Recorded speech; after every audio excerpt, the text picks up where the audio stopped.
Good day to all. Today we are going to start our next topic, the Indian deserts.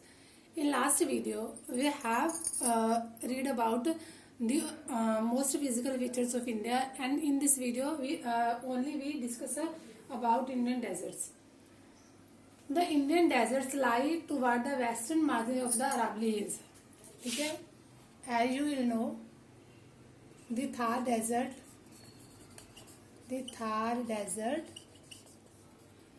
Where is it? In Rajasthan.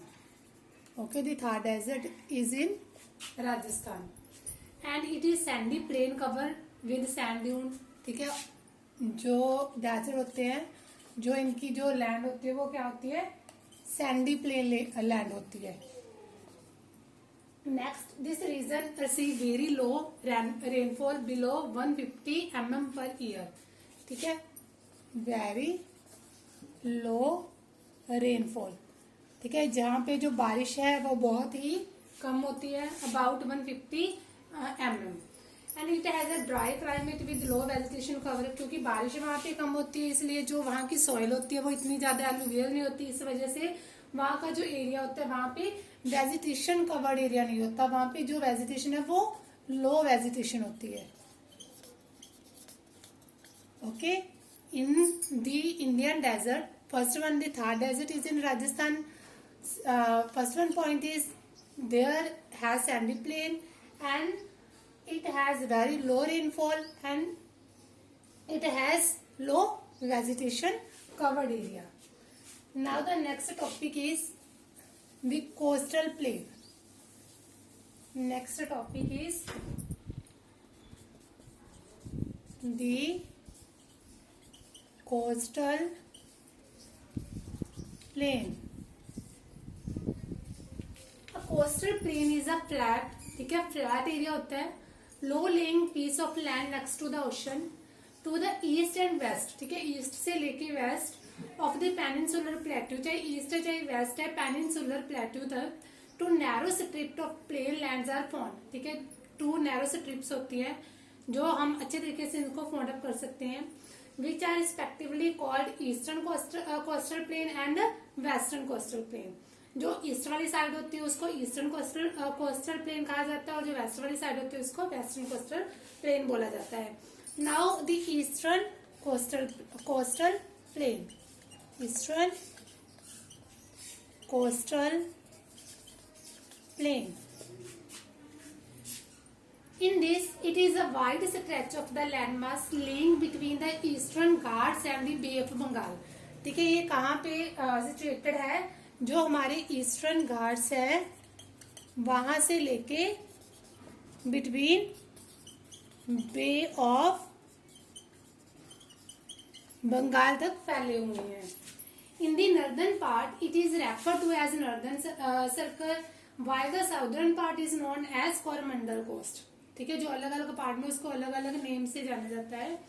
Large rivers such as the Mahanadi, the Godavari, the Krishna, Kaveri have formed extensive delta on this coast.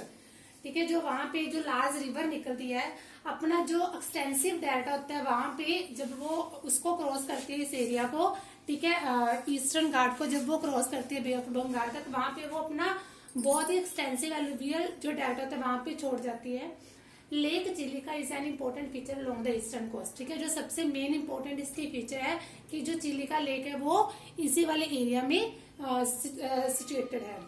यहाँ पे क्या है, जो foreign है बहुत अच्छे से इसको लुकअप करने के लिए आते हैं. Now the next is western coastal plane.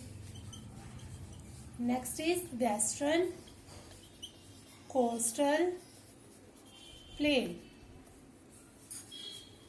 In this, it is sandwiched between the Western Ghats and the Arabian Sea. ठीक है, जो ईस्टर्न कोस्टल प्लेन है वो ईस्टर्न घाट से लेके बे ऑफ बंगाल तक फैला हुआ है, लेकिन जो वेस्टर्न कोस्टल प्लेन है ये वेस्टर्न घाट से लेके अरेबियन सी तक फैला हुआ है.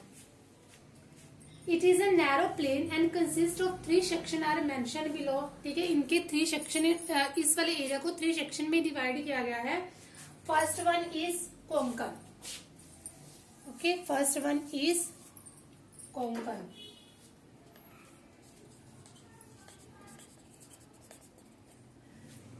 It is the northern part of the coast, ठीक है। जो नॉर्दर्न का पार्ट है, नॉर्दर्न के कोस्ट का पार्ट, उसको कोंकण का नेम दिया गया है।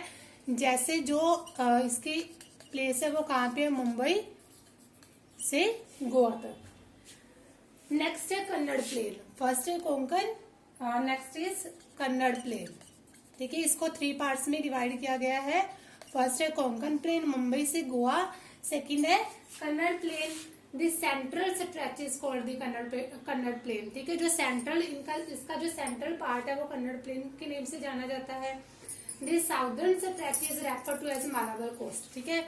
ये क्या है, नॉर्दर्न पार्ट है, और जो साउदर्न पार्ट है, ठीक है, वो क्या है, उसको कौन सा नेम दिया गया, मालाबार कोस्ट के नेम से जाना जाता है। Okay, understand. Now the next topic is islands. The islands, as you know very well, ठीक है। in India we have 2 important islands. First one is Andaman,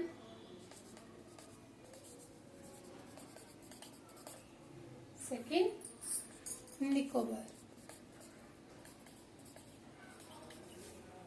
okay, जो अंडमान है वो कहाँ पे है, नॉर्थ में, और जो निकोबार है वो साउथ में।